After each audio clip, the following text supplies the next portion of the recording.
Nós dias Matosinhos, sou Filipe do Books and Beers. Ontem estava com uma conversa com a Cristina onde ela me estava a contar o que é que se tinha passado no encontro do Clube de Leitura que tiveram no dia anterior, em sábado, jogo eu.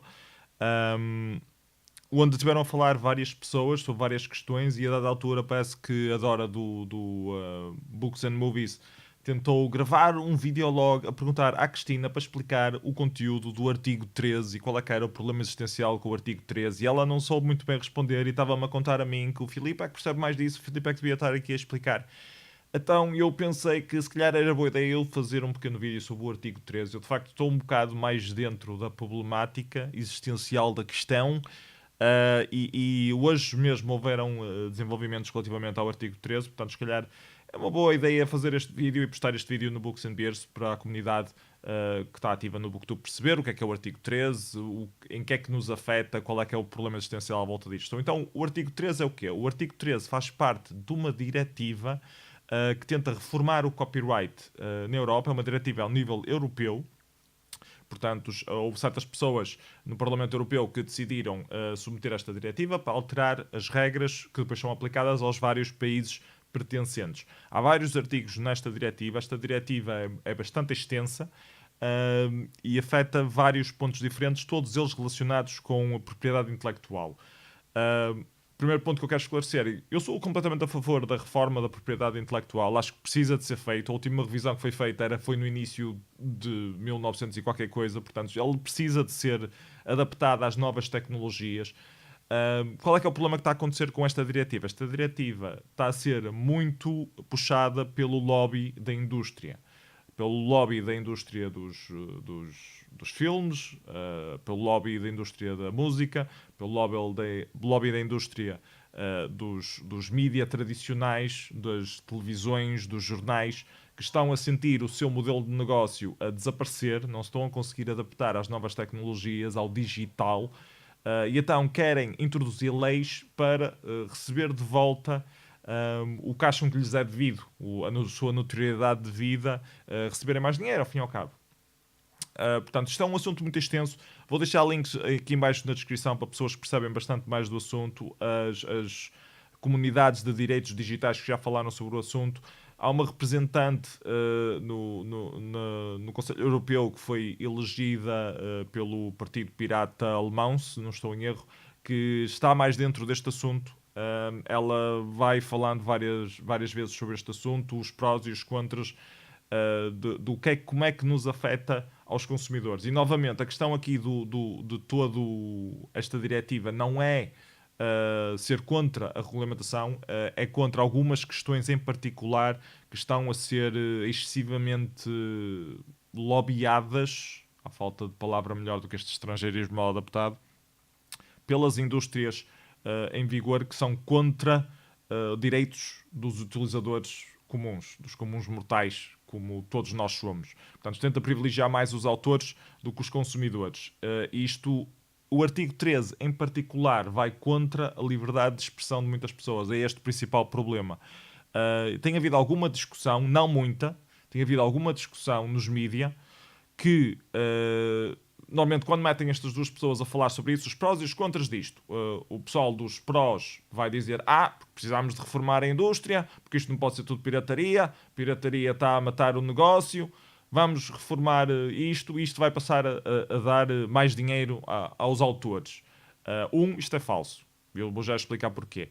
O contraponto que nós estamos a dizer das pessoas que são contra o artigo 13 é que o artigo 13 tem lá várias linhas no meio onde obriga a ter filtros automáticos em qualquer sistema de upload na internet. O que é que isto quer dizer? Que qualquer plataforma tem de, antes de mostrar publicamente o conteúdo que a pessoa está a colocar lá, portanto, se és um criador, estás a fazer upload de uma foto para o Instagram, de um vídeo para o YouTube, de um artigo para um blog, a empresa que está a controlar esse sistema tem de ter um sistema de filtro onde vai ver todas as obras que alguma vez existiram no mundo, incluíram as que foram feitas ontem à noite às 2 da manhã, verifica se há algum sistema de copyright e automaticamente, se encontrar, não permite essa publicação. É isso que esta nova diretiva quer fazer. Portanto, isto, primeiro, é um problema bastante difícil de fazer automaticamente. Segundo, está provado por várias e diversas maneiras e vários estudos que é impossível fazer isto sem ter falsos positivos. Portanto, tecnologicamente é um problema que não é fácil. Os computadores não sabem a distinção entre um uso legal e um uso ilegítimo. E aqui entra muito o problema do fair use, o uso que se pode fazer para avaliar algo, o uso que se pode fazer para ensinar algo, o uso que se pode fazer para criticar algo. Podemos cortar pedaços de outro vídeo se nós estivermos a falar algo sobre esse vídeo. Isto é algo que as pessoas ainda não percebem, porque o copyright em si é uma coisa um bocado esquisita que as pessoas não têm completo conhecimento de como é que funciona. O copyright é uma coisa relativamente recente até, só existe há coisa de 90 anos, mais ou menos. Antigamente, em 1920, por exemplo, não havia copyright, começou a ser criado nessa altura. E foi criado com o intuito de proteger as obras das pessoas. As pessoas antigamente tinham de ir ao local das patentes e dizer: eu quero patentear esta obra, ou quero fazer copyright desta obra em particular para não sei quantos anos. E passados não sei quantos anos eles tinham de ir lá novamente e renovar o copyright. Agora o que é que acontece? Há coisa de uns anos atrás, não sei muito bem a partir de que anos é que foi estabelecido que o copyright é automático. Qualquer criador tem automaticamente copyright sobre a obra, mal a escreve. Qual é que são os problemas disto? Isto parece excelente à primeira vista. Mas depois há outro problema, que é se alguém quer fazer alguma coisa com aquela obra, como é que consegue contactar o autor? Como é que podes fazer? Como é que tens a chamada cultura derivativa? Porque a maior parte da arte é feita de remisturar outra arte. Pegarem ideias, pegarem conceitos, pegarem excertos, remisturar isso e fazer algo diferente. E até que ponto continuas a ter o copyright ou não continuas a ter o copyright? Quando é que passa a ser uma obra completamente diferente? Portanto, isto foi a evolução do copyright ao longo do tempo. E há muitos problemas relativamente a esta questão. Chama-se a cultura de remistura. E também está ligado com a cultura livre, o chamado cultura livre, o free culture. Isto não quer dizer que as pessoas querem ter acesso a estas obras só para pirataria. As pessoas que são a favor da cultura de remistura, e eu incluo-me nesse departamento, não são contra a pirataria, não são contra o copyright. Aliás, não são a favor da pirataria, não querem que tudo seja livre. Há pessoas que têm essa ideologia, que querem que toda a cultura seja livre. Também há vários estudos que provam que isso seria uma coisa positiva se toda a gente pagasse uma pequena taxa e tivesse acesso a fazer download de tudo. Tal como tens acesso à televisão, pagas uma taxa na eletricidade e tens televisão gratuita dos canais bases do Estado, podias haver uma cena parecida com a cultura. Tens direito a fazer download de tudo o que quiseres, de qualquer pessoa, porque sabes que automaticamente estás a pagar ali um bocadinho que depois vai ser dado, vai ser distribuído por várias pessoas. Como é que é feita esta distribuição? Outra questão que também é importante falar sobre o copyright. O copyright neste momento está a ser gerido por várias entidades. Há umas entidades responsáveis só pela música, outras responsáveis só pelos filmes. Em cada país há uma diferente e eles supostamente cruzam informação. Portanto, fazem a recolha de como é que é dizer, de royalties a nível local. Em Portugal, por exemplo, funciona a SPA e a já não sei como é que se chama a outra, mas há várias em Portugal a funcionar. A SPA é uma das mais conhecidas em termos de música. O que é que ela faz? Contacta todas as rádios principais, com todos os canais de televisão, contacta distribuidoras digitais e dá-lhes uma lista das obras que pertencem a esta obra e qualquer hit que haja nessa listagem, eles têm de receber um royalty, cobram esses royalties e depois supostamente redistribuem pelos artistas. A maior parte desses royalties nunca são distribuídos pelos artistas, vão a fundo perdido. A sociedade, a SPA, não é uma sociedade transparente, portanto não mostra as suas contas a público, não há maneira de nós sabermos como é que aquilo funciona. Sugerem que as pessoas se tornem artistas e que participem para conseguir mudar por dentro, podem se candidatar a cargos lá dentro e mudar como é que o sistema funciona. Eu acho que isso não é a maneira correta de fazer as coisas quando são... Primeiro, são os únicos que existem em Portugal. Isto é mentira, não são os únicos e não são obrigados a ser os únicos. Eles não pertencem ao Estado, não é uma coisa estatal. Pode haver outras entidades que se criam e que fazem o mesmo propósito de tentar encontrar hits de copyright e redistribuir pelos autores que fazem parte dessa gestão. Há casos em tribunal em Portugal relativamente a isso, pessoas que eram contra a SPA, que criaram as suas próprias associações para tentar fazer face a isso. E há muitas obras que estão fora da SPA e que a SPA também tenta cobrar em cima dela. Mas pronto, eu sou contra a SPA pessoalmente, é um problema meu. Há muitas pessoas que eu conheço que estão registadas na SPA e que dizem que recebem algum dinheiro sobre isso. A questão é que para pertenceres à SPA tens de pagar para estar lá registado. Tens de pagar por obra que queres registar, que é um sistema que não faz sentido nenhum, porque o processamento hoje em dia é automático e digital. Não tens uma pessoa lá a escrever e a copiar CDs. Portanto, não faz sentido estares a pagar para isso. Portanto, tu o que estás a fazer, como és novo autor, estás a pagar para eles redistribuírem o dinheiro que tu estás a submeter à SPA para redistribuírem para os outros autores que já estão conhecidos, que já estão na lista. Portanto, é um sistema, é uma máfia. Eu considero aquilo uma máfia. É um sistema de máfia, um esquema em pirâmide, querem buscar o teu dinheiro e estão a tentar esfolar toda a gente para pagar às pessoas que já estão no topo. Isso é um esquema em pirâmide, eu não sou a favor disso, sou contra isso, acho que esse sistema está mal. Se o sistema fosse transparente e fosse recriado para ser uma coisa transparente, eu seria a favor disso, mas neste momento a SPA não é transparente, não é, para mim, fiável. Os artistas que querem pertencer à SPA, é problema deles. Anyways, voltando ao problema do artigo 13. Estas empresas, tal como a SPA, existem várias em cada país. A SGAE, a GEMA, na Alemanha, a SGAE é da Espanha, se não estou em erro. Existem várias em cada país, supostamente depois trocam informação entre elas e fazem acertos de coisas internacionais. E elas fazem muito lobby sobre o governo para aprovar novas medidas que lhes permite cobrar mais taxas. Já tivemos esse problema com o PL 110, acho eu que se chamava em Portugal, que houve um grande lobby da SPA e de outras entidades de gestão de outras coisas para implementar mais essas não são diretivas, em Portugal são mesmo leis, esses projetos de lei em Portugal para cobrar mais taxas aos consumidores, para dar mais dinheiro aos autores.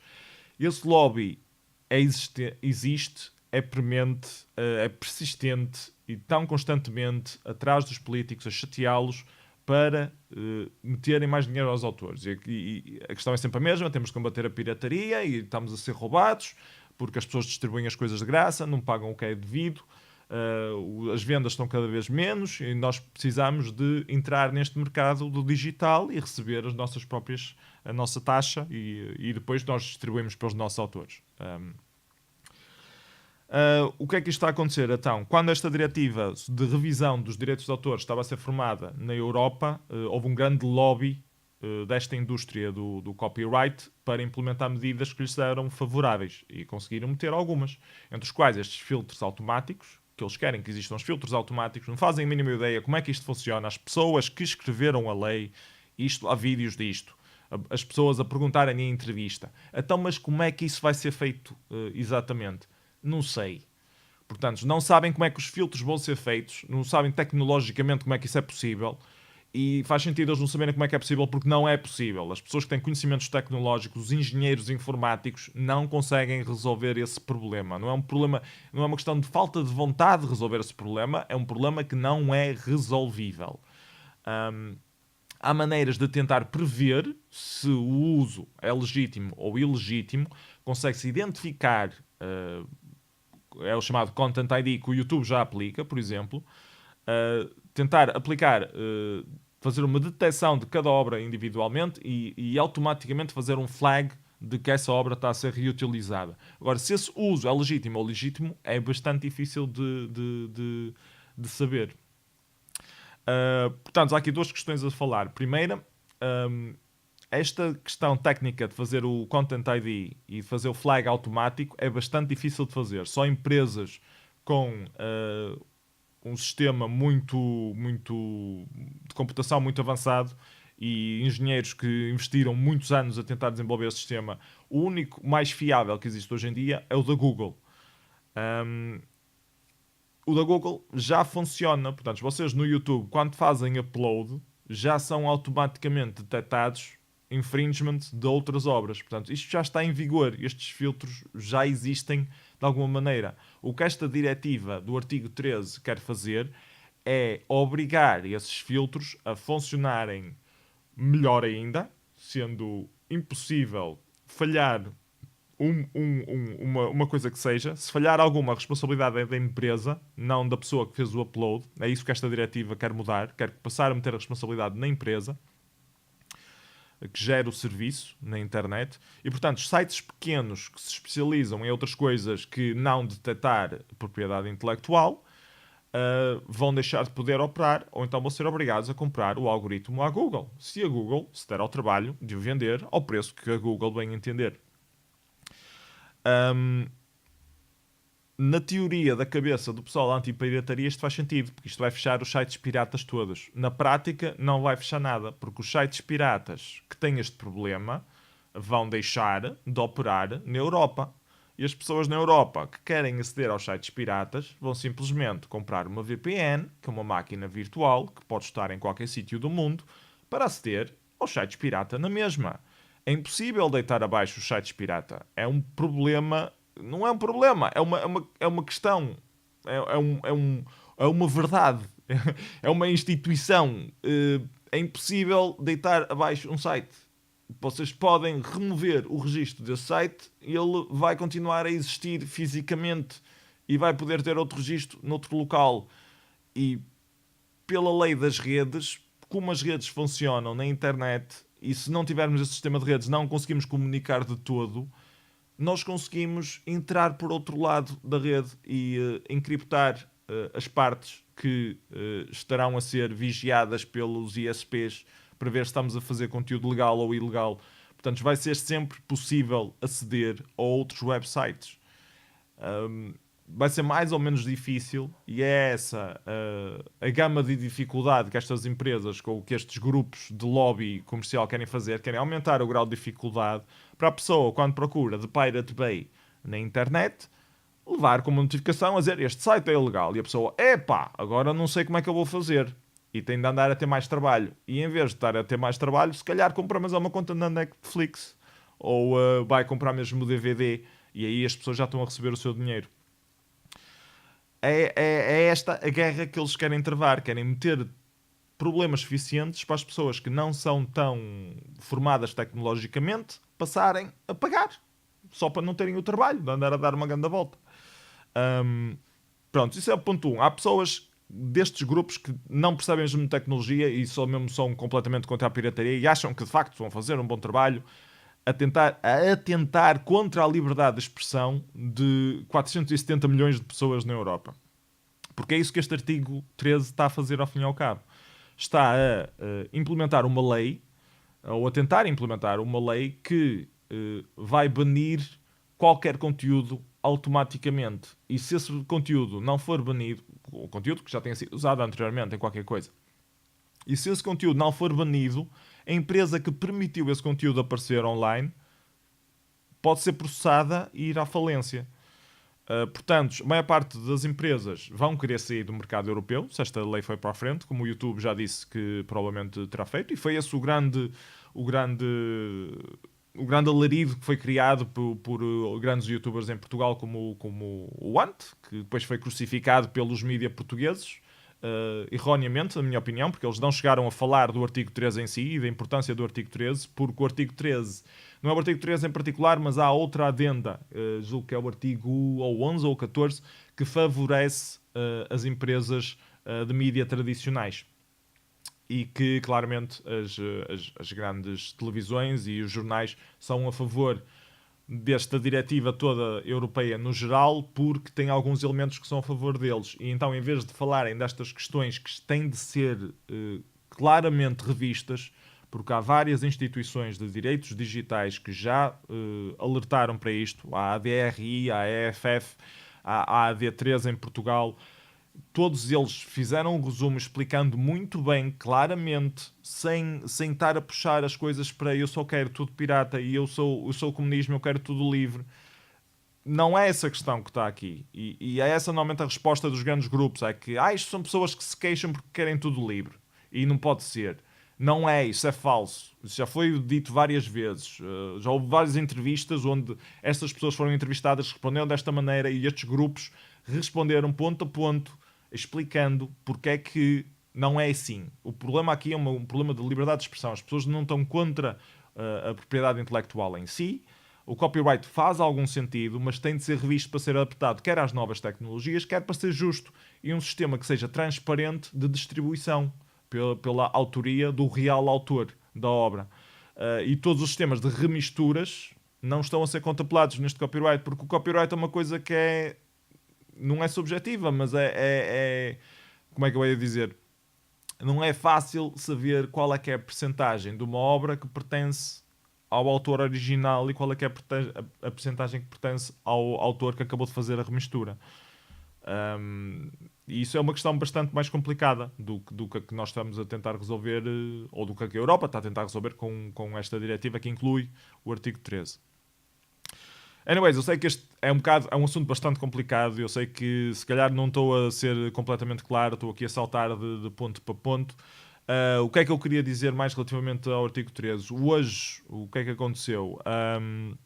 Hoje saiu uma notícia que ia haver um trílogo, portanto, um diálogo a 3 partidos, ou uma coisa assim qualquer. Não sei muito bem qual é que é o significado do trílogo, mas era o que lhe estão a chamar. Ia haver um trílogo sobre esta diretiva para rever justamente as questões que as pessoas estavam-se a queixar há muito tempo e os membros do Parlamento votaram contra haver este trílogo porque não chegam a entendimento, não conseguem chegar a entendimento.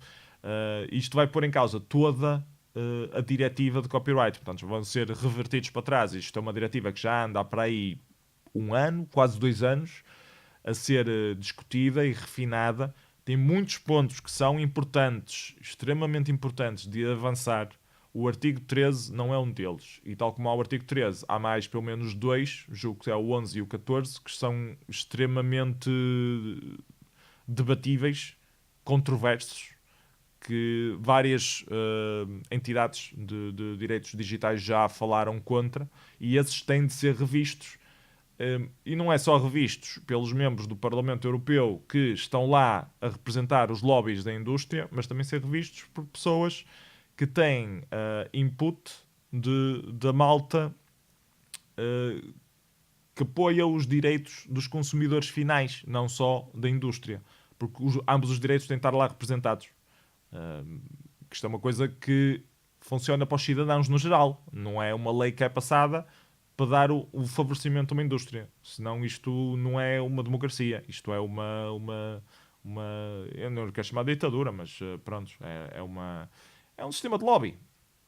Não é isso que nós queremos para a Europa, pelo menos não é isso que eu quero para a Europa, não é para isso que eu estou a votar para os meus representantes estarem a fazer. E tal como eu, espero que as outras pessoas achem igual. Acho que as pessoas que estão lá representadas deviam estar a ouvir todos os lados da discussão e não só os lados que lhes estão a pagar bolsas pelo lado. O que é que houve hoje? Então, houve esse adiamento desse triálogo que ia acontecer para tentarem fechar estas questões finais. Isto pode causar... Não quer dizer que toda a diretiva seja recusada completamente. Vai ser revista, foi adiado ao fim e ao cabo, mais um bocado. Espero que neste tempo que ele tenha sido adiado, que as pessoas que estão lá supostamente a representar os seus cidadãos que tenham tino na cabeça e que comecem de facto a representar os seus cidadãos, ouvir as entidades que estão a dizer quer a favor, quer contra, e chegar a um meio termo, ou então meter de parte estes artigos que são controversos e passar o resto da lei e depois estes artigos serem discutidos à parte. E pronto, era esse o resumo que eu queria falar sobre o artigo 13. Eu sei que é uma questão bastante confusa, eu vou tentar colocar o maior número de links possíveis sobre o assunto aqui de baixo para vocês próprios poderem ler, não ouvirem só a minha palavra. E se tiverem alguma questão adicional, tentarei responder da melhor maneira que eu consiga. Eu também não sou perito na matéria, mas eu sigo a questão porque a mim interessa-me o copyright, não só como autor, que eu sou autor, sou músico, faço música, distribuo música, também tenho a minha própria editora, e como eu tenho a minha editora, eu represento outras pessoas, portanto eu tenho de perceber minimamente sobre o copyright, como é que o copyright funciona, e ao mesmo tempo ter aquela parte de dar direito à liberdade e dar direito como consumidor a poder aceder às coisas e consumir a cultura o máximo possível, sem estar a dar dinheiro a uma máfia de interesses privados que não representa minimamente a cultura, nem em Portugal nem na Europa. Portanto, é isso. Espero que tenham gostado do vídeo, que tenham se tornado um bocado mais elucidados sobre o artigo 13. Peço desculpa de ser um bocado confuso, é um assunto que para mim tenho bastantes emoções relativamente a ele, portanto é fácil eu divergir do que é que estou a falar e falar um bocado mais do que estritamente explicar o que é o artigo 13. Espero que tenha sido percebido na mesma. Qualquer dúvida, metam aí nos comentários em baixo e eu tentarei responder. Obrigado, tchau, tchau, até à próxima.